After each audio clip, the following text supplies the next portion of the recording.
Well, it's a pleasure to be back with you, and I do hope you had a few moments to grab a coffee and to stretch or whatever you choose to do on your break.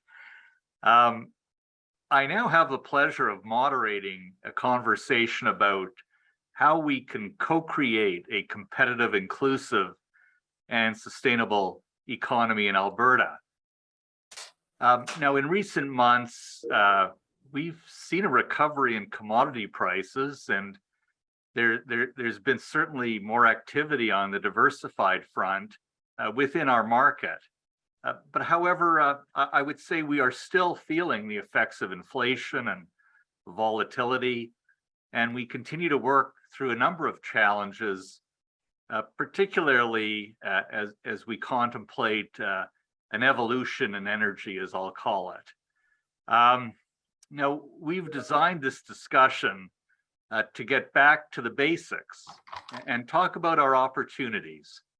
And I'm privileged to share this conversation with three thought leaders in Alberta, each of whom I believe, and I think believe that Alberta is about solutions.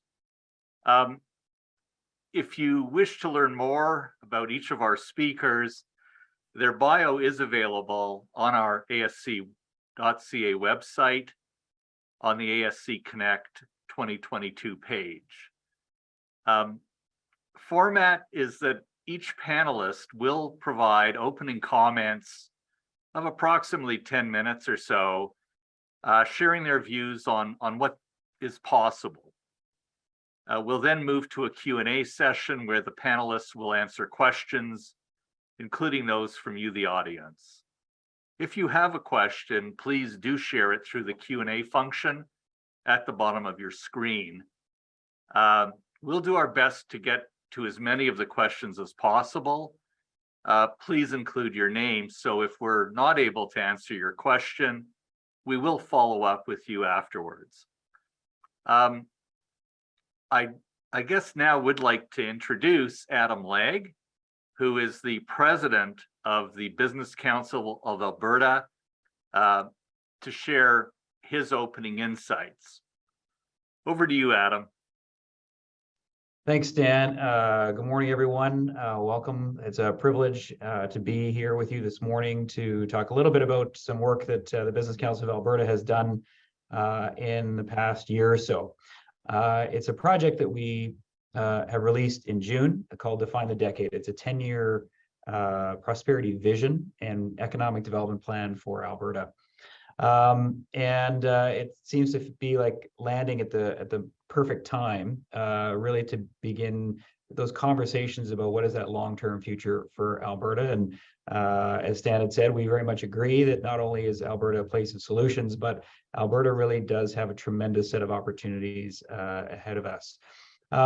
So to give you a sense of why we did it and how we did it, I'll ask you to cast your mind back to about 2014, 2015, when the price of oil ultimately collapsed in a very short period of time. And the Alberta economy went into a very significant decline. There was a tremendous amount of layoffs. There was economic stagnation. We saw a tremendous amount of capital investment come to a halt, and activity primarily in the oil and gas sector really come to a very significant slowdown.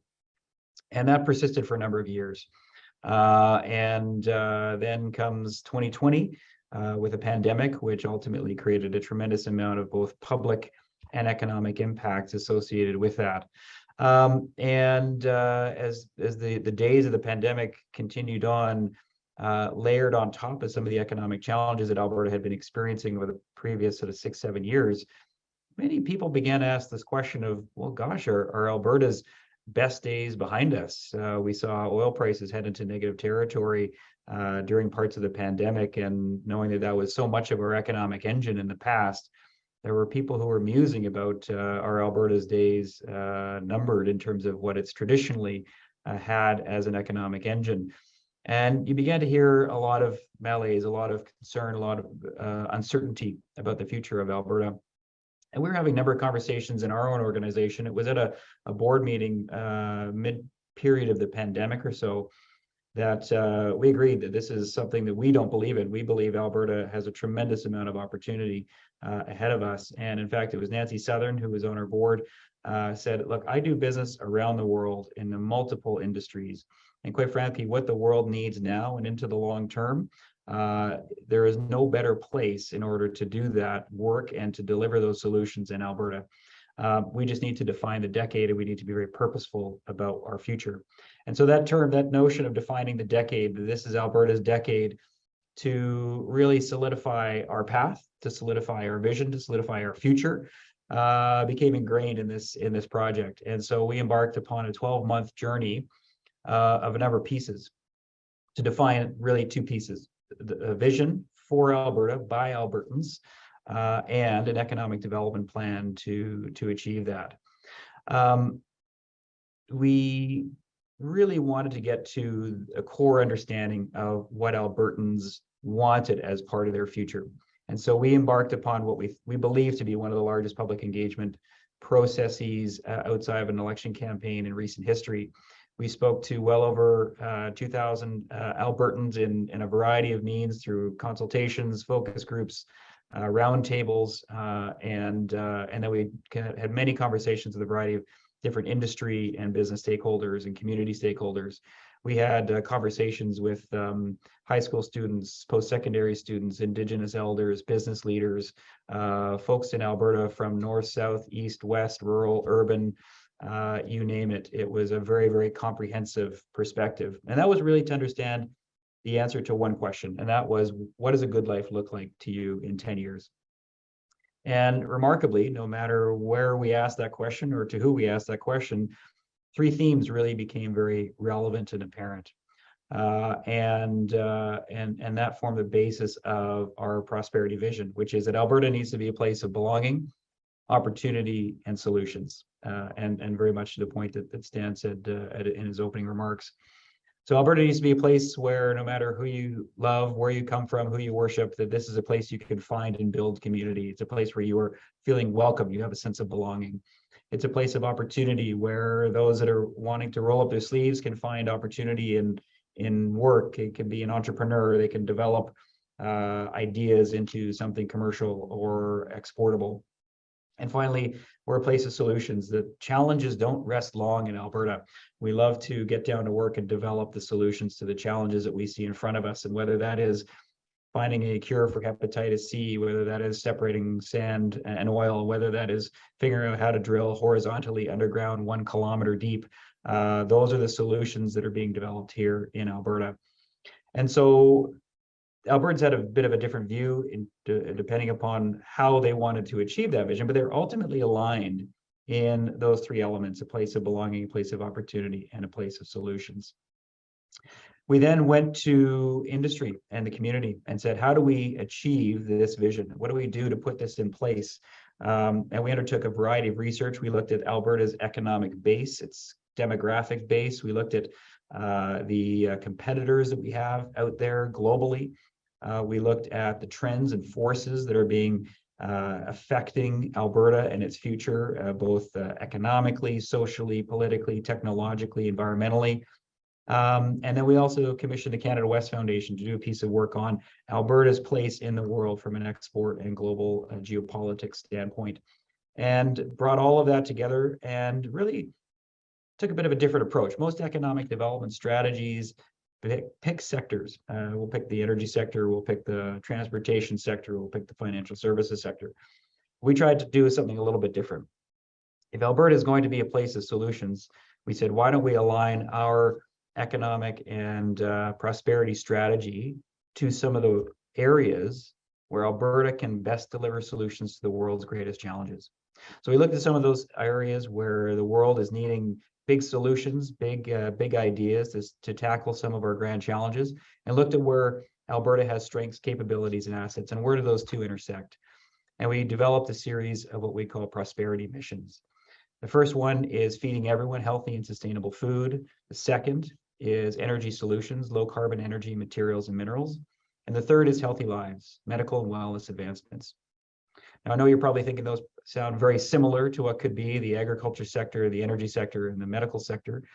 To some degree, that's not wrong. But what we do is look at it from a very broad-based perspective, a multi-sectoral perspective. We're going to need more than just the vertical traditional ag sector or the energy sector. So, for example, in the feeding everyone, we need our farmers and ranchers producing our product. We need transportation logistics sector to move that product to value-added manufacturing facilities to enhance the value of what we're growing. We need the capital markets and financial services sector to finance and fund the farmers and ranchers and value-added manufacturing. We need the ag tech sector helping develop the innovative solutions. We need the post-secondary sector training and educating the next generation of farmers, ranchers, and ag tech specialists. So it's a very broad-based perspective in terms of what we're trying to do here. And so there's opportunity, tremendous opportunity amongst each one of those missions for a whole host of different aspects of our economy, whether it be transportation, financial services, technology, etc. And these are the things that Alberta really does have strengths and assets and capabilities in, where we can deliver and solve the grand challenges that we're facing in the world. The world now more than ever, particularly with the situation we're seeing in Ukraine, is putting tremendous pressure on our food infrastructure and security, tremendous pressure on our energy infrastructure and security, tremendous pressure on our medical wellness infrastructure and security. These are things that Alberta is leading in traditionally and has tremendous potential to lead into the future as we look at how do we provide food for the world, how do we provide energy and energy security for the world, how do we provide wellness solutions to the world. So it's a tremendously exciting series of prosperity missions. We think it's something that really is a rally point for the province, for the country, to not just say we're going to be good at this sector, but we're going to actually deliver solutions to the world's grand challenges, and we're going to do them right here in Alberta. And we encourage, we invite people, we inspire people to come to Alberta, to stay in Alberta, to be part of those generating those solutions. Very quickly, just to close here, there's a lot of material in the Define the Decade, and I think there's going to be some posting of the link to the site and the plan on a page in the chat function. But a couple of interesting ideas that emerge from this is how do we actually activate this? And so we propose two catalysts. One would be what we call the Alberta Mission Agency, which would be responsible for overseeing the implementation of these prosperity missions. It would be very similar to what Premier Lougheed created back in the 70s with the Alberta Oil Sands Technology Research Authority. AOSTRA could be the next version of AOSTRA, or one might think of it very similarly to DARPA, the US-based military research institute that has developed so many of the technologies we use today, including the internet and our smartphones. And the second is this notion of how do we go to market? How do we compete globally? And one of the key findings that the Canada West Foundation identified in its report was we're no longer competing with British Columbia or with Saskatchewan or with Calgary versus Edmonton or with Calgary or Edmonton versus Toronto or Montreal. We're looking at these large economic mega regions, Silicon Valley, the Philadelphia, Baltimore, New York, DC zone. We're competing with Cascadia, which is BC, Washington, and Oregon, the Denver Front Range, Provo, Utah, Salt Lake City, areas. All of these are larger economic regions. So we propose the concept of a similar, something called the Heartland Economic Region, that would over time, it would start with Alberta's major centers and over time look to collaborate with our partners in BC, Saskatchewan, even Montana, to be able to compete at scale. And so I'll conclude by saying thanks, Dan, for having me part of the session, and leave you with one thought, that not only are Alberta's best days ahead of us, but in fact that Alberta is just getting started. So thank you. Look forward to the conversation. Well, thanks so much for that introduction, Adam. Inspiring, and I know we'll be back to you, but now it's my great pleasure to turn it over to Lisa Baiton, who is the president and CEO of the Canadian Association of Petroleum Producers. It's really a pleasure to have you with us here today, Lisa, and I also really do welcome your thoughts. But I think you're on mute. There we go. I really appreciate the opportunity to be part of today's discussion. Alberta and Canada's oil and gas industry is right now facing a pivotal moment in our history. We're facing a triple threat crisis related to energy security, to affordability, and to climate change. And, the biggest challenge of this crisis is that we're going to have to tackle all three of those concurrently. I can say honestly, the focus among my CAPP members today is on how they can help solve this three-headed crisis. And really the path to the future for Canada's oil and gas industry is to be a big part of that solution. First, let me chat about energy security. I'm an optimist. I'm optimistic about Canada's ability to continue to provide the world with secure energy. The importance of which has really been underscored by Russia's invasion of Ukraine. I think we're all getting a real-time education on the importance of affordable and reliable energy. And, when you really look at it, energy security is the foundational pillar of all the things that we've all come to take for granted, whether that's our national security or continental security, or economic security or food security, or whether that is part, as Janet Yellen would say, friendshoring, and being in a position to help our allies and trading partners around the world. But I would just, add that even before Canada's invasion of Ukraine, we were reaching a crisis in energy security and supply.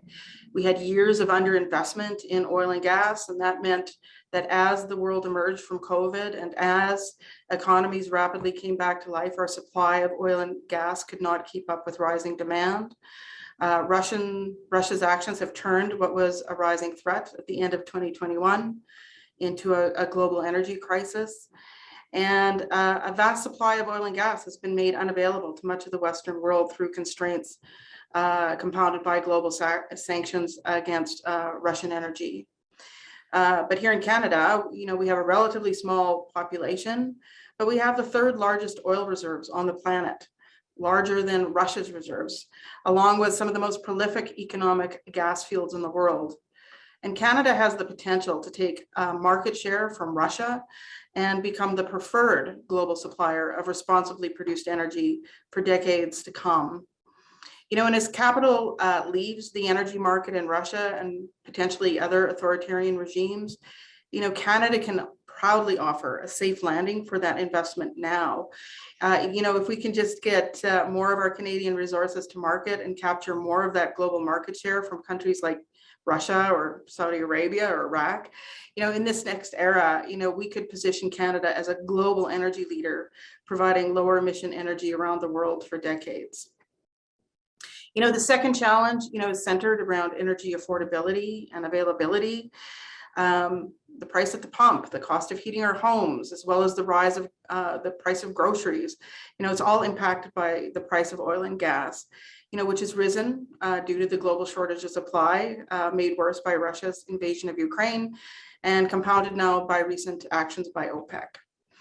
The path to lower consumer costs is enabling growth in supply, as well as enabling export infrastructure from democratic nations like Canada to help match that growing demand. It's also worth noting that as a producing and exporting nation, every barrel of oil and every molecule of natural gas produced here in Canada benefits Canadians across the country. And it's so important that we preserve the huge contribution our industry makes to Canada, whether that's Canada's GDP, whether it's the revenues it provides to governments and Canadians, or whether it ensures that Canada continues to be competitive for global capital. I'd also like to note that growing production always also comes with increasing revenues for governments. And, maybe not well known is that Canada has best-in-class oil and gas royalty frameworks globally. And those act as a windfall mechanism. It has a floor, but it has a increased scale to make sure that governments and at all levels and by extension Canadians always are the beneficiaries of that. Just a couple tangible points on that. Recent report by RBC Capital Markets estimates that a combined provincial and federal government taxes and royalties from the upstream oil and gas industry could reach $48 billion this year, and that's up to $68 billion next year. And here in Alberta, the province is forecasting for their current fiscal year a total resource revenue to reach over $28 billion. So, the economic drivers are generated by a thriving oil and gas industry can continue to be a major driver of prosperity, both for Albertans and for Canadians. And this can offset, the impacts of inflation, but it also can provide Albertans and Canadians with a strong economic foundation to build from for decades to come. The third, and certainly not last, challenge is fighting climate change. And, let me just state at the outset that I don't believe that dealing with these challenges is an either-or choice. I firmly believe that all of these issues can be addressed concurrently, including meeting Canada's climate change commitments. Canadian producers are uniquely positioned both as secure suppliers of sustainable energy and as global leaders in GHG emission reduction innovation and technology. We already have the most ESG-friendly barrel of oil in the world. And as we continue to reduce GHG emissions from our production, we really believe that we can have both increased production and lower GHG emissions over the long term. Our industry is a significant investor in clean technology, and we're the largest spender in environmental protection, precisely because we understand the scale of the challenge. So while oil and gas companies are economic competitors, when it comes to emission reductions, our producers are working together. We're sharing research and investment to accelerate the development of those best-in-class GHG emission technologies. I really want to do a tip of the hat to organizations like the Petroleum Technology Alliance of Canada, or PTAC, Clean Resource Innovation Network, CRIN, the Natural Gas Innovation Fund, and the Pathways Alliance. They've all been formed so that industry can rapidly develop and implement innovations that lower emissions and continuously improve environmental performance. And importantly, these efforts have been showing tangible and important results in the field. So for example, between 2010 and 2019, emissions intensity from producing natural gas liquids, and condensate decreased 33%, even as production grew by over 30%. And oil sands mining emissions intensity decreased 14% between 2013 and 2019, even as production increased 59%. Game-changing technologies and investments, whether it's carbon capture, utilization and storage, solvent processes, waste heat recovery, electrification, those type of technologies will enable Canada's oil and gas producers to continue to reduce emissions. There's certainly among my members a definitive consensus that producing lower emission oil and gas will give Canada's industry a competitive advantage in global markets, while also enabling the industry to be a critical part of the solution to lower GHG emissions from energy. So just to sum up, just let me say that Canada has the natural resources, it has the talent, it has the global thought leadership on innovation and technology to produce lower emission energy that the world needs. And in doing so, we can create decades of opportunity and prosperity here in Alberta and across the country. So thank you, Stan.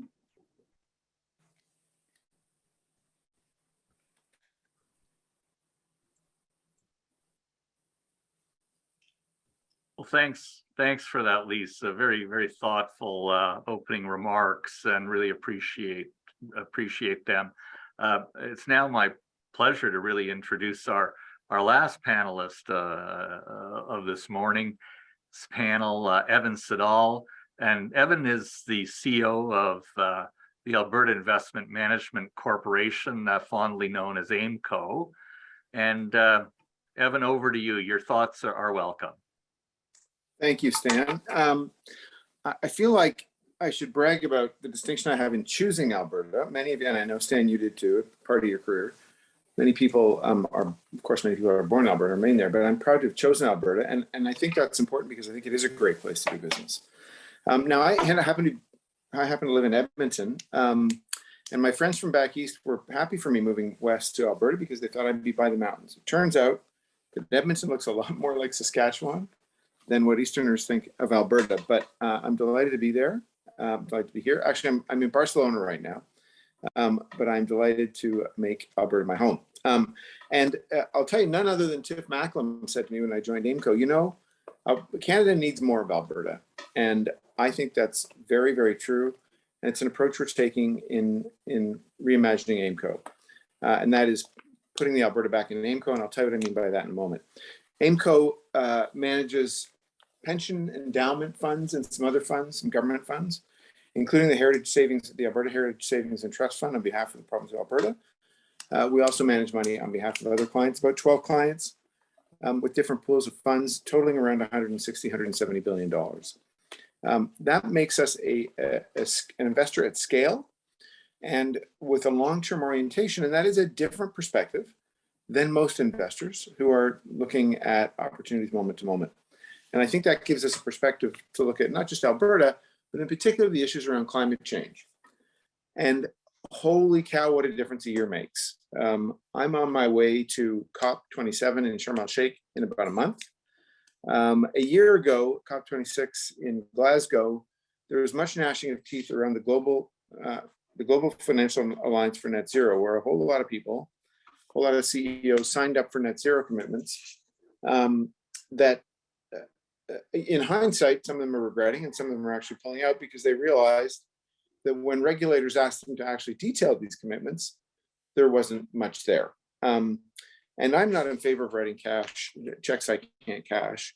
Moreover, these decisions are really for our clients to make. It's our job as investors to act as fiduciaries and maximize the opportunities for them. And so when a lot of pressure came to bear upon the Canadian pension funds, in addition to global pension funds, to divest of hydrocarbons, we said we were not going to do that. In fact, some strength in our performance last year was actually as a result of being overweight hydrocarbons, which was to the benefit of the clients that we have and in particular the beneficiaries that they work for. We think divestiture it has a couple of problems with it. One, obviously, we would be substituting our values for the value maximization we're supposed to perform for our clients. But much more importantly, it's a short on human ingenuity. We have in Alberta, for example, an energy cluster. Adam talked about how we compete with these different sort of city-state regions or regions. And the Heartland region is absolutely an energy cluster of world-class significance. There are opportunities for us to invest alongside folks in Alberta and to take advantage of the intelligence that exists in our oil and gas producers, in oil field services companies, and other related companies. So we've rejected this idea of divestiture in favor of working with the sector on how to achieve a net zero opportunity. And I want to emphasize that net zero does not mean zero. There's some evangelism around the fact that we're just going to eliminate hydrocarbons from the earth. Net zero does not imply that. Net zero implies net of something, which is some use of hydrocarbons. In fact, a lot of research would suggest that hydrocarbon usage, or energy usage anyway, is going to increase over time as GDP grows, and that probably will involve hydrocarbons. And how you think about decarbonizing is a complicated subject, but I got in an argument with one of my pension peers at a meeting about 6 months ago, and he said LNG, or natural gas, is not a decarbonizing fuel. Well, of course it is. First of all, it's got less carbon in it. Secondly, it's used as peaking plants for utilities. Gas-fired plants actually help enable the use of wind and solar and other non-hydrocarbon energy generation. So, we've got to think about this in a much more responsible way and an even-handed way, and not be evangelical about it. So what AIMCo is researching right now is, along with some global partners, is the opportunity to create a transition fund that would be based in Alberta, and it would combine capital, several $1 billion of capital, and a center of excellence around decarbonization that will help the energy sector, heavy emitters, and eventually many companies decarbonize. We will collect in this entity know-how around decarbonization, and we think there's a massive opportunity in that. People estimate the amount of money required to achieve net zero targets as in the range of $4 to $5 trillion a year. And people who have a long-term orientation are going to be able to weather the storm on the way through, make long-term bets, and help advance the climate change agenda in a way that's responsible for users and for the country. And I'll say this, that I think Lisa said it, you know, oil is good for Canada. It's actually, I remember reading Daniel Yergin's book, I think it's about 30 years ago now, called The Prize. And he talks about how significant oil is in the history of the world. We just cannot ignore energy as a core requirement for humanity. And, you know, we do that at our peril. Look at Germany's situation now. They're in a serious problem vis-a-vis Russia. Now, our intelligence suggests that this winter is going to be fine because there's enough energy stored, there's enough fuel stored, but next year's going to be a big problem. In California, you know, actually for a while, I'm not sure this is still true, actually outlawed the use of electric vehicles of all things because electricity prices were too high. You know, again, balance and long-term thinking is really, really required, and AIMCo aims to be part of that. And we're glad to be part of this conversation with you today, Stan. Well, thanks. Thanks very much, Evan, for that insight. I think really valuable to help round out the mix here. I guess just perhaps a reminder, Adam and Lisa are going to come back on the screen to join us, and Evan, and I just want to remind the audience that in a few moments we'll also be welcoming your questions. So please send us your questions using the Q&A feature at the bottom of your screen. I've got to say, I'm really pleased to be having this conversation with the three of you. And perhaps to start us off, maybe Adam, over to you on this one, if I could, as a question. You know, I think it'd be fair to say that you're defining the decade strategy. It's visionary, it's optimistic, it fills one with good cheer. You know, it's a real vision for the future. You went to great lengths to do your research to develop it, but I guess, you know, it's my role now to dig a little deeper here and ask some questions. You know, what are the challenges that might get in the way of success for you, and how do you envision overcoming them? And you've got so many things in the mix there. How would you try to prioritize them? Great question, Stan. You know, I think there's a variety of challenges that we face in trying to define our next decade. Some of them are, frankly, originate from ourselves, and some of them are inflicted from elsewhere. You know, it's interesting in the conversations that we had with Albertans, there was very much a spirit around, you know, Alberta prides itself on being that can-do entrepreneurial spirit. But so many Albertans said, you know, we've lost that. We lost that over the past 6, 7, 8 years, particularly with the pandemic. We just don't seem to have that energy that we used to. So there's a combination of feeling sorry for ourselves and feeling hard done by, but some very much truth to the roots of that. So I think one of the greatest challenges, we're going to have to recapture that spirit. We're going to have to remind ourselves that we have done tremendous things here in Alberta. We've developed tremendous solutions, and that we can do so again. So we have to get beyond that sense of malaise, of frustration, and recapture that spirit. I think we've also been afraid to focus in strategic areas. I think the general provincial public policy environment has been, let's make a level playing field and come what may, we'll just let that happen. And I think historically you've seen the province succeed when it's made some strategic bets. And I bring back the example of Premier Lougheed and the AOSTRA concept, which really was the unlocking of the value of the oil sands through a very strategic bet in terms of its long-term future. I think we need to begin to think about that. And that's why we've proposed these missions. So we need to get beyond the notion that we just create a level playing field and let what happens happen. I think we need to be more strategic than that. I think we've also lacked a bit of a willingness to take some risk and invest over the long term. Again, I think AOSTRA is an example of that. We've had a lot of political uncertainty in Alberta. That's been a challenge to try and keep momentum with a number of the projects that we need to put in place in the province to enable us to achieve some of these objectives and some of the strategies we want to put in place. I think much to both Evan and Lisa's points, we've got a lot of headwinds as a province with respect to some of our real significant traditional strengths and our future strengths in our resource sector. We have a world that is trying to, I think it's to Evan's point, shifted, over the past year, but there's still tremendous forces at play that are impairing our ability to strategically, policy-wise, capital market-wise, really leverage the experience and the assets that we have here in terms of building on our agriculture sector, our energy sector. And then finally, I think we ultimately have Canada's is unfortunately not an exceptionally attractive place to try and to make investments happen. It's a place where it's hard to get things done.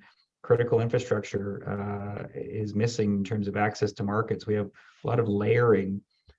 We look at the Inflation Reduction Act that we saw released in the United States, which is a very significant, robust piece of legislation that puts Canada on its back foot with respect to competitiveness on an emissions reduction standpoint, because it's more actually emissions reduction focused than it is inflation reduction, if anything.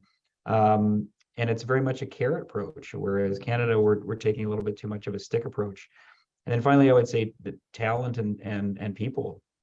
We're in a global competition for talent. There isn't a single CEO that I talk to these days who doesn't cite people, talent, and skills as one of their greatest challenges, amongst other things like supply chain and inflation, et cetera. But people are a really key piece. And Alberta has had some challenges in terms of its perception of what it's like to be here from external perspectives. We all know, living and being in Alberta, it's a tremendous place. As Evan said, he chose to live here. It's an incredible place, very welcoming place, very entrepreneurial, very innovative, but we have some perception issues externally. But I think we're tackling some of that through this provincial campaign of Alberta's Calling. And we're seeing some of the numbers in terms of migration reflect that. So I think some of the critical challenges that we face in terms of overcoming them, I think we need to focus on shifting that, recapturing that entrepreneurial spirit, that can-do ethos. I think we need to be comfortable looking more long-term, some willingness to take some risks, some willingness to take some strategic bets. I think we need to work together to create the conditions of success, of investment attractiveness, both with industry, with the provincial government, with the federal government. There are challenges, but through the examples of just getting stuff done, putting the investments in place. Lisa talked about a lot of the investments that the energy sector is making in terms of decarbonization, emissions reduction. If we can just continue to do that, we'll demonstrate the tremendous commitment that this province, this sector, and its other partner resource sectors have to tackling some of the challenges we have environmentally. Not many people know that Alberta has some of the most, it's the largest growth in renewable generation capacity in the country. We have the largest solar farm in the country. We have the longest carbon capture pipeline in Canada. We have hydrogen pilot projects happening all across this province. It's a tremendous story that people just don't know about. So we need to continue to do more of those. We need to continue to highlight those. And I think we need to continue to share the story of how welcoming this province is to people who want to build a life, who want to be part of solving some of the world's greatest challenges. We need to continue to work with the provincial government and the federal government to clearly outline where our own policies and perspectives are getting in the way of generating jobs, investment, and attractiveness from both people and capital. Not an easy task. I do spend a lot of my time talking with the federal government about challenges that we face here and the opportunities that we can achieve, and that the path to net zero by 2050 runs through Alberta. It can't be done without it. And so we have to be part of the solution. Prioritization. I think we've got some really tremendous, exciting opportunities, building on the activity, as Evan mentioned, it's happening in the industrial heartland region, whether it's hydrogen, petrochemicals, net zero, plastics manufacturing, tremendous amount activity happening there, value-added agricultural food processing, tremendous growth in the demand for plant proteins and animal proteins, something we can continue to develop our agricultural value add. And continuing to try and make sure our products can get to market, both from a rail, air, a pipe, and road capacity. So not necessarily easy things to do, but those are clear areas where I think I would be putting some prioritization on to ensure that we can continue to demonstrate our leadership, continue to develop solutions for the world, and continue to be an attractive place for both people and investment. So Adam, that's terrific. I think you've really hit that one head on. You know, the strategy is one of building on strengths. You've identified areas where we do have significant competency skills.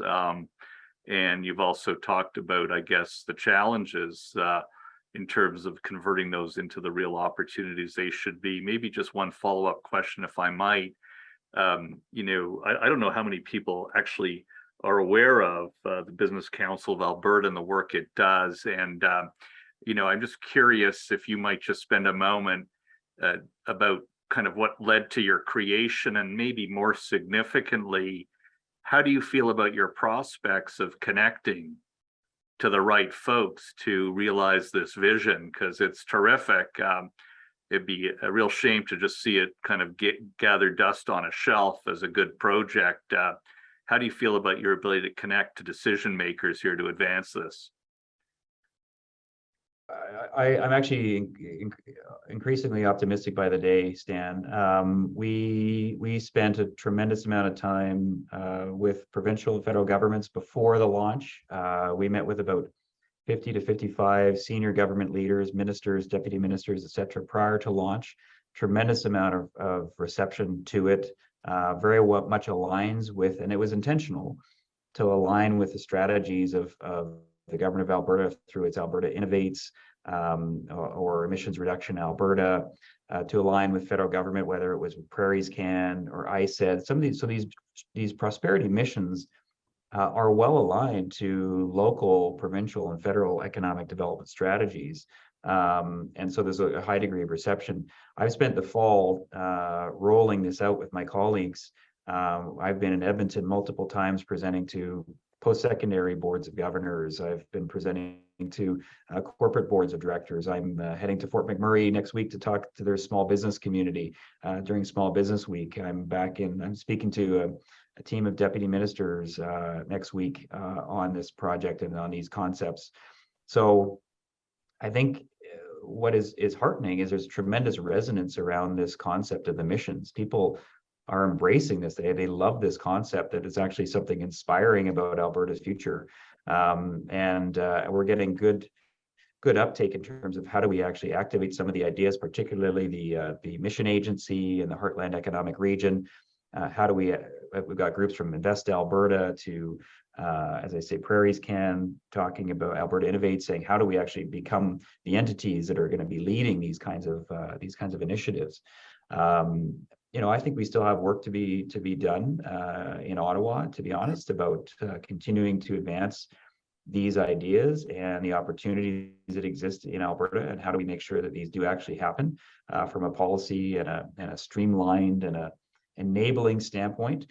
But my view is if we can engage with people, we'll hopefully be able to shift the words and the narratives and the conversations as people begin to rally behind this notion of the vision, the mission concepts. And from those shifting words and stories and narratives that people talk about, we'll then see that translating into shifting policy and investment. So I remain optimistic. I have to be. That's as part of this role. But I'm just so optimistic about Alberta. I can't think of anywhere else in this country. And I'm born in Vancouver. Everybody asked me why the heck I moved this way. So to much degree, like Evan, I chose to live here. That was 27 years ago, but I remain, and I voted with me and my family that this is the place, and I'm incredibly excited by what Alberta can be. I think Adam just called me slow. No, just thoughtful and reflective, Evan. Well, thanks for that, Adam. I think we're going to build on this a bit here, Lisa, with you, if I might. So, I think maybe we talk a bit about the elephant in the room here, if I could use that expression. I think a number of us on this Zoom here are aware that the industry you're representing has really borne the brunt of criticism, both locally, nationally, and internationally for years. How can you turn that around? How does the industry pivot so it's seen as part of the solution? But what role will CAPP play, and how can others support this? Oh, thanks, Dan. First, let me start with a bit of context. The industry is coming off nearly a decade of historical lows, and many companies did not survive, and those that did had to fight every step of the way. But we've come out of that downturn more efficient, more innovative, and productive. And when you are fighting for your life, the tone and the approach that you take is different than when things are more positive. And hopefully you've seen that in CAPP's pivot. We're pivoting and moving from a position where we were defending our industry to looking at how we can contribute to solving some of the world's biggest problems. And just to echo Evan and Adam, although I was born in Saskatchewan, I spent 31 years of my life out east, and a third of my decade on the global leadership team of the Canada Pension Plan Investment Board, and I chose to come back to Calgary. But with that investor lens, I just want to echo and thank Evan for his comments that there's in terms of the criticism, there are much more nuanced conversations that are happening with the investment community when it comes to our industry and ESG. Investors still want to see companies make stride on ESG, particularly with respect to carbon emissions. But I think there is a much more balanced view now that energy security is probably one of the most important global challenges that we have to deal with. And I would say the Canadian pension funds in particular have always seen that, even as they've leaned into the energy transition well over a decade ago. Those same pension funds have seen the industry as a critical piece of not only the energy transition, but as foundational for global energy security. On that pivot of CAPP, wanting to be part of the solution to the world's biggest problems, energy is, as Evan cited, the foundation of modern society, and oil and gas provides over half of the world's energy needs. So, we're positioned to make a really big impact, and we want to position CAPP as a collaborative and constructive solution provider for governments, for industry, for all of our stakeholders. We're in a global energy crisis, and CAPP and its members are in a position to be a really critical part of that solution. So, our members are the country's top experts in finding and developing and delivering safe, secure, and ESG-friendly oil and gas. And, importantly, to some of the comments that have already been made, they are the global leaders in GHG reducing innovation and technology. So I guess my goal is to ensure that our industry expertise is recognized, to ensure that it's valued, which means getting to the table consistently on industrial energy policy and working with all levels of government as a trusted partner. But just to riff on Adam's comment, we have to do a lot better job in telling our story, not just to the broader stakeholder community, to governments and to the financial community, but we have to do a better job educating our own energy citizens. You know, when you come out of that nearly decade of historic lows, there's still a lot of defensiveness there, and I really want to pivot the conversation to one of hope, and you know, the fact that, you know, we're just pivoting into a new era of energy, and we're going to be a critical part of it, and part of the solution. Well, thanks for that, Lisa. Maybe to be a little more granular on a similar point, you know, I do think in your earlier statement, you did actually suggest that really we should be thinking about increasing our oil and natural gas production and our exports, you know, given what the world currently covets and needs. I'm just curious, how can we do that here in Canada, given our climate commitments that have been made? And in other words, how can we justify growing oil and gas production in the face of climate change? Well, as I stated earlier, you know, I really don't think it's an either or a choice. I think we can tackle all of these challenges concurrently. But I do think we do have to pull up. We have to look at the challenge on a global scale. You know, I think it's becoming increasingly clear that there is no switch turn off our reliance on hydrocarbons, not if we tend to keep people safe or fed or heated or cool or transported. You know, and all credible forecasts are showing that oil and gas will remain an extraordinary part of the global energy mix for many, many decades to come. But we also have to pull up and look at these issues holistically, you know, beyond our own borders, to ensure that Canada remains competitive. And Evan chatted about this a little bit earlier. You know, if we look over to Europe, it plans some 20 liquid LNG import terminals. China, you know, the world's top LNG buyer, has 10 new import terminals expected to come online next year. And they're doing this so that, one, they can stop using Russian natural gas, and two, stop burning coal. So there's a massive and growing market that is looking for safe, secure, and responsibly produced energy, which Canada has in abundance. And then I would just say, you know, Canada's oil and gas is already produced with some of the lowest emissions in the world, and we're consistently getting better. We're investing more and harder than most any other nation to lower emission intensity of our oil and gas production. And using Canadian produced resources can bring down emissions related to oil and natural gas, which will in turn lower global GHG emissions. Thanks for that, Lisa. Evan, maybe one I'd like to pitch over to you if I could. You know, I think certainly, you know, AIMCo's objective of advancing the Alberta economy is welcome, and I'm sure your clients greatly appreciate your focus on value. I think that's really, as you mentioned, core and key to what you're doing. But a question for me is, how do you balance this need of maximizing returns on investments, encouraging investments in Alberta industry, and the impact and attention on ESG? How do you actually balance all of these competing requirements?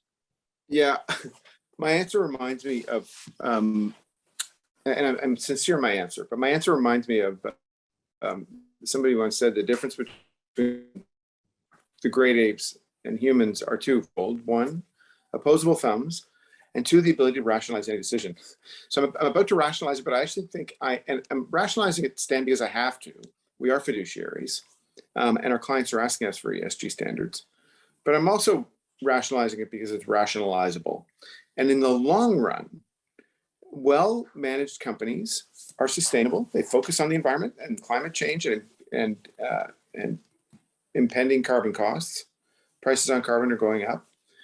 They attend to governance, obviously, in how they run and the companies they invest in. And I also think that sustainable companies attend to inequality in society. And that's a subject beyond the remit, I think, of this crowd. But you know, my last job at CMHC, I spent a lot of time thinking about that. And we should be we do need to think about this. The rise of populism around the world is largely in response to people feeling like they played by the rules of the game and they're getting screwed. And we're seeing deglobalization partly as a response to that as well. But we look at ESG really investment point of view, Stan, as a risk filter, a due diligence matter that we subject the companies we invest into, and we try to hold ourselves to a higher standard. AIMCo now has a minority of white men on its board. Our executive committee is half women. This can be done in the financial services sector, and those are S factors that we do because we think, first of all, it's right. It is a values point. But secondly, it results in better decision making. And so we want to see it in subject companies too. ESG is just frankly good business.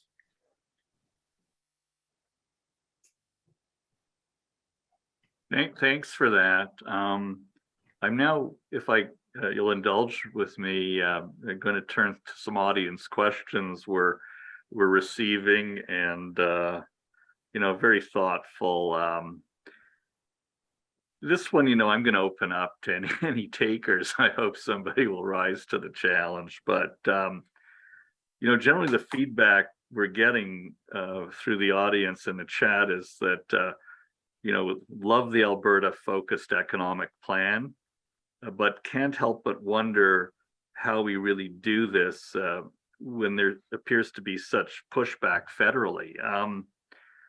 Or is it just you continue to do the right thing and hope that this will assist in better collaboration? Kind of a related question, maybe I'll couple these. Similar theme, and this one may be directed a bit more to you, Lisa. Here's the thought: Alberta has such an abundance of ability to help the world, but what do you think is needed to convince Ottawa that there is a business case for doing so? It feels terribly futile, is it?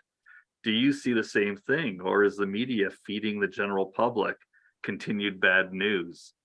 I know these are loaded questions, but obviously I'm happy to tackle them a little bit. Obviously, we got the best on the brightest on this panel. So if you might take a shot, Lisa, to get us going, I'd appreciate that. Again, I put my last third of my career hat on, where long-termism was just kind of our mantra. And I think that if you build relationships for the long term, if you have conversations for the long term, you have that's where you have success. You place that in the real world. Not every organization or entity can has the same long-term capabilities as, let's say, an institutional investor. Governments, for example, run on 4 or 5 year cycles, so much short dated things.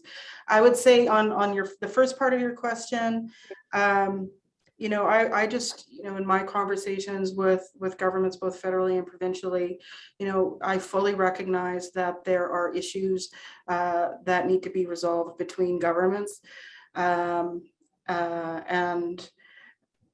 But I also encourage them to go, can we just peel off those things that are really super critical now, because we don't have a year or two to wait. We can't wait for the next election cycle, or we're going to cede all of these global thought leadership initiatives on GHG emissions technology and all the economic benefits to other jurisdictions. So I guess that leads me into the second part of the conversation is, the business case, will there be a viable place for Canadian oil and gas in the future? And, as I said earlier, the world is using oil and natural gas, and they will be for decades. It's increasingly clear that there's no turn of the switch to turn off that reliance on hydrocarbons.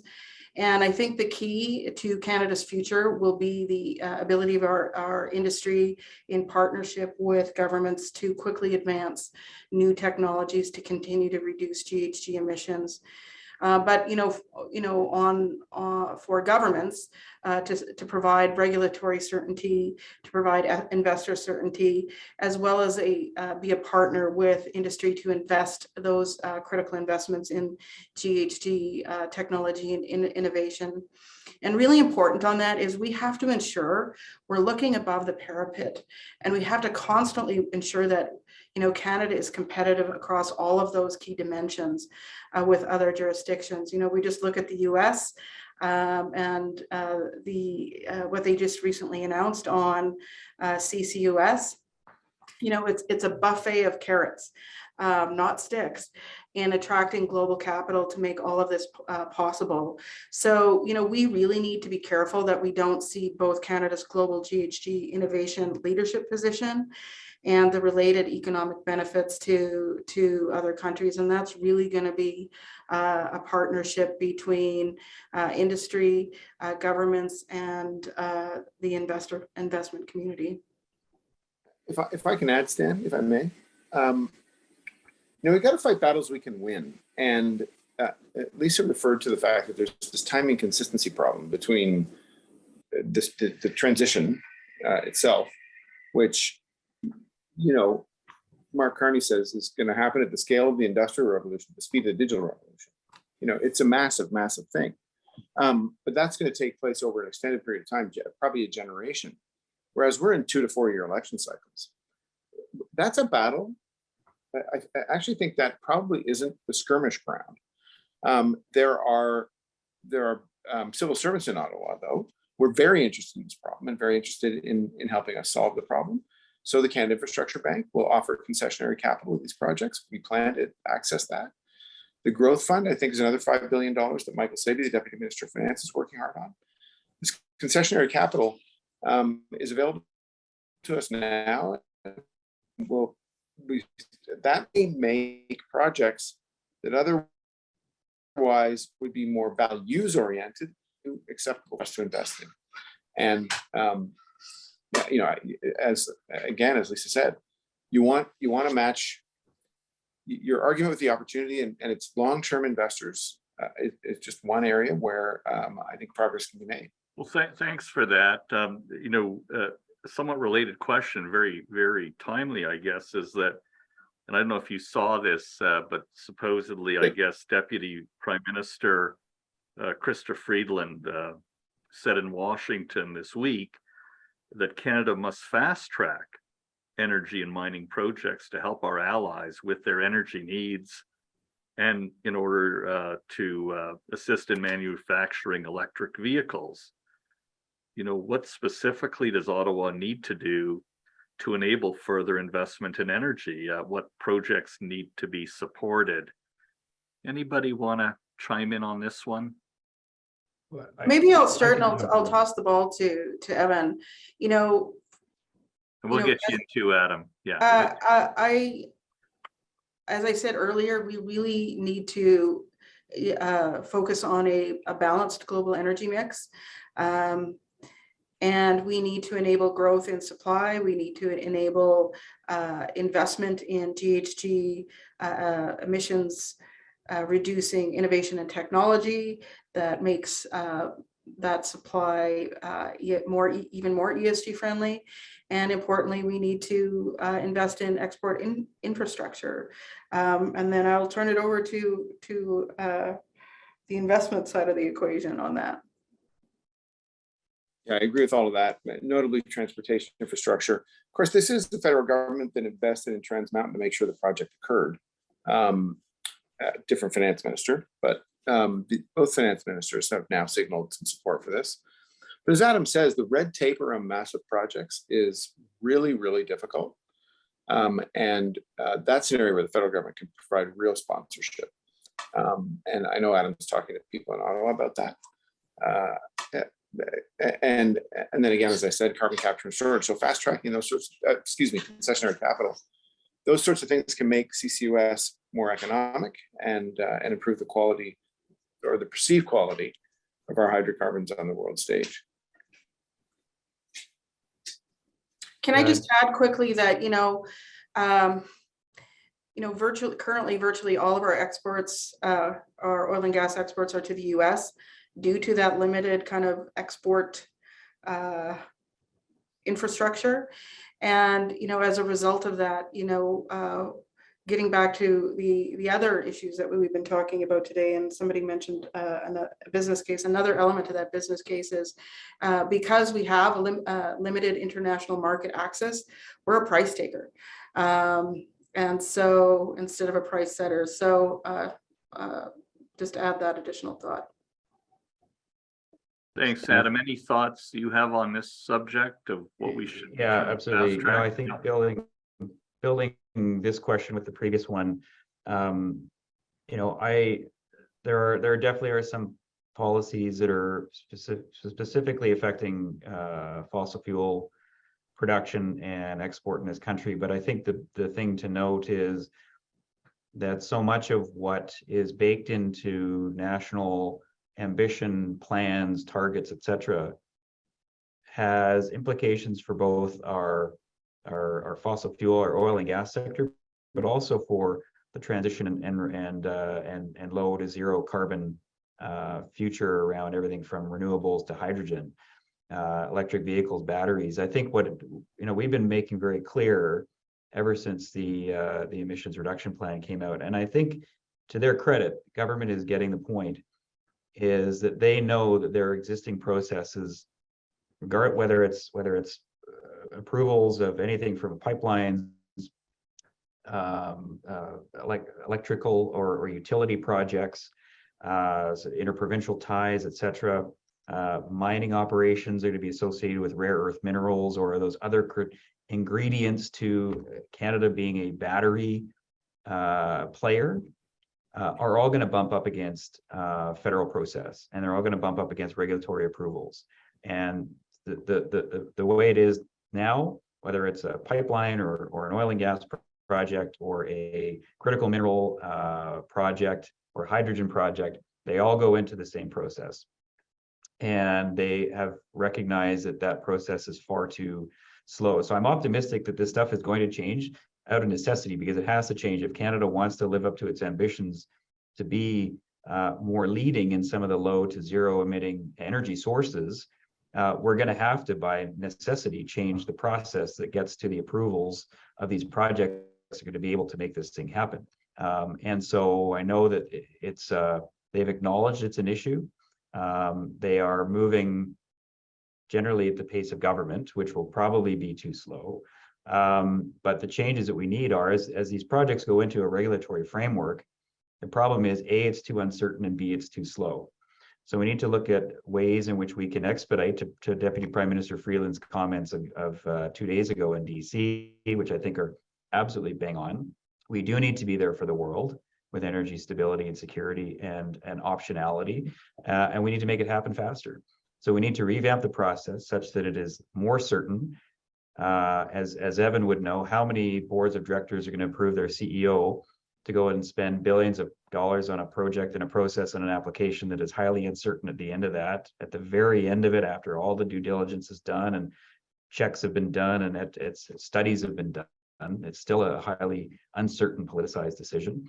And finally, it's just too slow. We have countries that we're competing with in some of these more transition-oriented fuels, like hydrogen, like rare earth minerals, in countries like Australia, who are doing a far better job, far faster job of approving these projects that are going to be essential to enabling these countries to compete in the low to zero emitting future.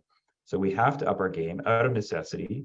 Otherwise, I worry that Canada, again, when it comes to even being the world's low to zero carbon energy provider, we're going to miss that boat if we don't begin to think more competitively, more nimbly. And then that can then apply to all of the projects that enter into that, which is market access for our oil and gas, our LNG. We need to start with some of those things that are right in front of us that we know we need to get done to help the world, to help achieve our goals and our targets. Can I just add on to that, Stan, building on Adam's remarks, but also responding to one of the comments in the chat. One of the responders indicated they took an issue with my comment about the US and carrots versus sticks. Putting my old investor hat on, we really have to remember that global capital is mobile. It can go anywhere, and it will go to the and particularly for these types of long dated assets where you know, your return is going to come over decades, and you're modeling it at the front end.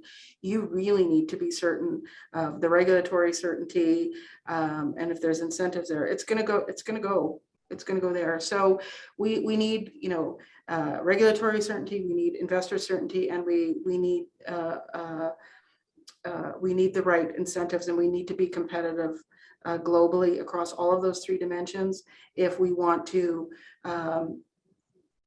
have that economic opportunity here and all of the benefits that come with it. You know, if I might, thanks for that, Lisa. And Adam, maybe if I could serve one up to you from the audience. You know, I think a lot of the conversation has focused so far really on oil and gas and its role in the future, et cetera. Could you maybe spend a bit more time for us on what you're seeing in what I'll call other forms of energy and how things are going in the province in that regard? So talking here about alternatives to carbon, how are we doing on new power grids, more solar, more batteries, whatever, hydrogen is talked about, wind. Just from where you sit, what's your sense of the pulse of what's happening in the province in these alternative forms of energy? Yeah, no, thanks, Dan. And I know much of the conversation is centered around energy, and I think it's important to recognize two things. One is that, you know, I think there's tremendous opportunity in Alberta beyond just the energy. That's what, you know, one of the three missions that we identified. The other is more around feeding people. It's a healthy, sustainable food. There's medical and bio wellness. The tremendous number of strengths and resources and assets that we have there, global scale, global competitive assets and capabilities in both the food and the wellness sides of things. So I think it's important to underscore that first. Secondly, on the energy side, you know, the mission is around energy solutions, low carbon energy materials and minerals. And so part of the Define the Decade project that we did is we are firm believers that as long as the world is demanding hydrocarbons, that Alberta and Canada should be the world's leading producer and exporter of those hydrocarbons. But we also recognize that it is a spectrum and a continuum of opportunity for energy in this province. And so I think to some of the examples I rattled off earlier, you know, there's tremendous activity happening in a couple key spaces. One would be hydrogen. The Edmonton Industrial Heartland region is becoming very much a hydrogen hub with the number of investments that have been talked about, the Air Products investment for hydrogen that's been announced for the Industrial Heartland region, the blending project between AIMCo and Suncor to pilot hydrogen being blended into our natural gas feedstock to be providing energy to our homes and buildings, and a lot of research on how does Alberta continue to be growing as a leader in initially primarily blue hydrogen, combined natural gas with CCUS. So we're seeing tremendous amount. You're seeing pilot projects of transportation vehicles, because it's one of those chicken or egg scenarios. What comes first, the demand or the supply? So we need to sort of grow both a little bit together at the same time. We're seeing some pilot projects on transportation infrastructure around hydrogen with some of the long haul trucking. The Banff Calgary train that is being proposed as a hydrogen locomotive to fuel that train. You're seeing tremendous growth in carbon capture and storage as a necessity, both for reducing emissions in the oil and gas sector, but also for that move into hydrogen. You're seeing tremendous growth in renewables. As I mentioned earlier, Alberta has the largest growth in installation of renewable production capacity than anywhere in the country, the largest solar farm in the country. We have some of the most significant investment in renewable technologies and installation happening here in Alberta. And then finally, on the critical mineral side, one of the aspects of our geography and our resource base is that we have a growing base of lithium capacity, which is a key ingredient into the battery technologies for the modern day version of lithium ion batteries. So there's a tremendous resource that we can work to develop, to turn that into feedstock for Canada's battery manufacturing capabilities. So it's an and conversation. To Lisa's point earlier, Canada and Alberta can be leaders in oil and gas. We can be leaders in hydrogen. We can be leaders in renewables. We can be in installation. We can be leaders in critical minerals. We just have to make sure we're developing the right vision, the right mindset, the right policy and investment attractiveness in an business environment to bring those investments here. But I firmly believe it is not an either or, and there's incredible things happening in all of those pockets across the province. Can I just punctuate this? I know you're trying to wrap up, Stan. This may be in the nature of wrapping up. And that is that there are very few places in the world that have both energy and food security. And as a source of strategic strength, comparative advantage, you can think of no two things you need more in the next decade. We do as Albertans, and I was going to make a remark earlier in the conversation, we often reflect from a bit of a sense of a chip on our shoulder. Adam referred to perception issues and the sense of malaise. We have a heck of a lot going for us. And Define the Decade is part of a conversation about how to redefine this conversation, and it's about time. Well, thanks for that, Evan. I do have, we do have about 5 more minutes here, and boy, we're getting a lot of questions through the chat, so we won't get through all of them, but there's a theme here that I just wanted to explore with all of you and open it up. So I think clearly, the world is heading in a direction of sustainability, and I think there's a clear recognition in this province of a desire actually to be part of that solution, hugely so. And we've talked about harnessing the skills, the intellect here, the way this province has typically risen to all challenges.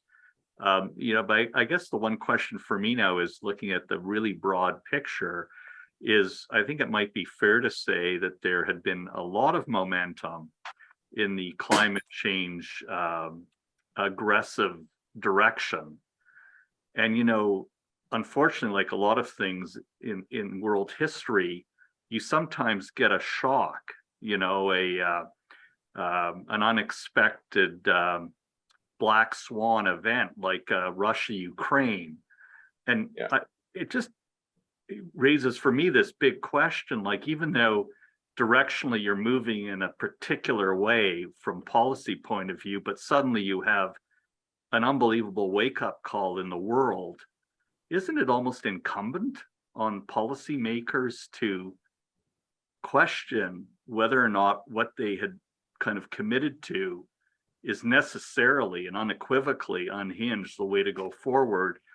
Or would it not be wise for policymakers to actually think about what has kind of been observed here through a black swan event and ask themselves and ourselves, what has changed here in the global dynamic that we do need to think about? And, this is not to say that anybody would want to do anything other than reduce emissions and enhance our environment. But boy, there's a real kind of short-term crisis out there that we're all facing. And, I'm going to ask you maybe, Evan, as a fiduciary, as an investor, you talked about going to Sharm el-Sheikh. Do you think the tone there will be like, oh, we just kind of replay the tape from a year ago? Or are people actually maybe going to step back and ask the question, what has changed here in the world that redefines or has us having to rethink how we're going about the transition or the evolution in energy? And, similarly, I guess more from my point of view as a regulator, do I just kind of say we're locked and loaded and I do exactly what I was doing a year ago? Or do I ask, what are the consequences of my regulation today in the larger global construct, and not necessarily just myopically focused on my disclosure hat, with my disclosure hat? Big question. We've got 2 minutes, so I'll open it up first to you, Evan. I'll try and be quick. On your disclosure hat, the SEC's taking this up, and Stan, I know you and the CSA are thinking about it too, but greenwashing is a distortion that people need to be held accountable for. And it's creating some negative energy around this, as it were. I think dialogue in Sharm el Sheikh is already changed. You know, not this winter, but next winter, people are going to freeze to death in Europe. And that's, you know, that can be a scale of human suffering that will quickly get attention. And, you know, there are brownouts and blackouts in California when it was like 100 degrees. People don't tolerate that either. So, you know, you talked about black swans. There's a party Congress coming up on Sunday. And after that, Xi is going to be emperor for life, basically. And my guess is we're going to see policy shifts out of China that could create further tensions. So I do think that the dial is changing.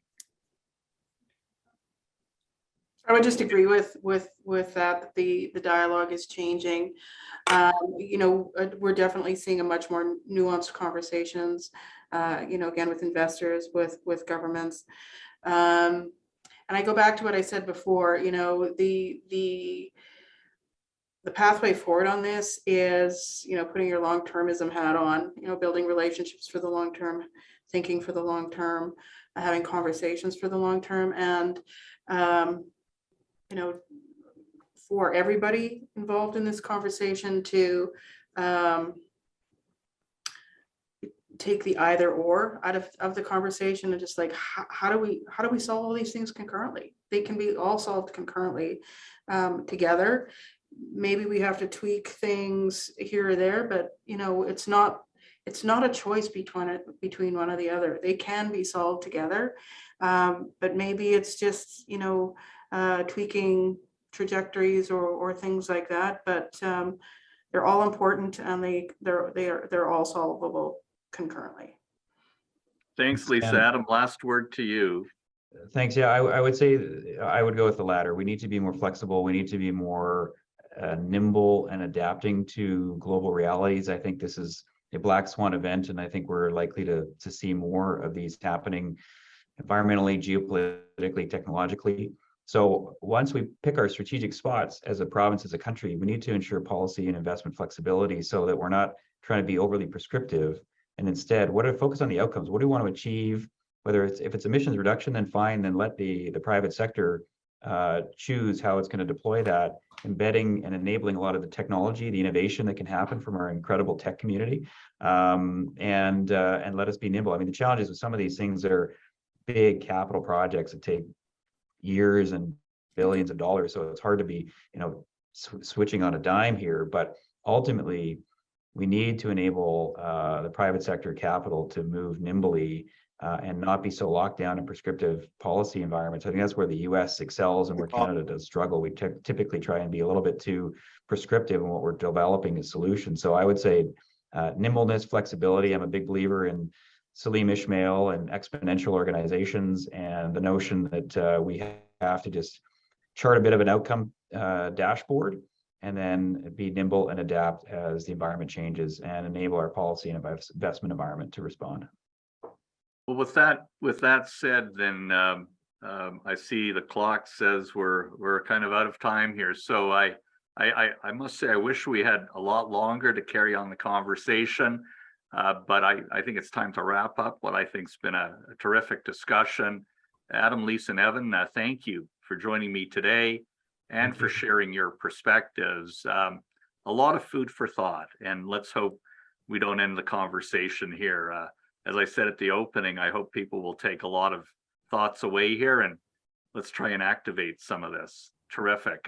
So now we're going to take a 10-minute break. So, you know, you can get up, move, grab another coffee, whatever you do on your break. And we'll start our next session moderated by the ASC's Director of Corporate Finance, Denise Weirs, at 11 a.m. Thanks so much.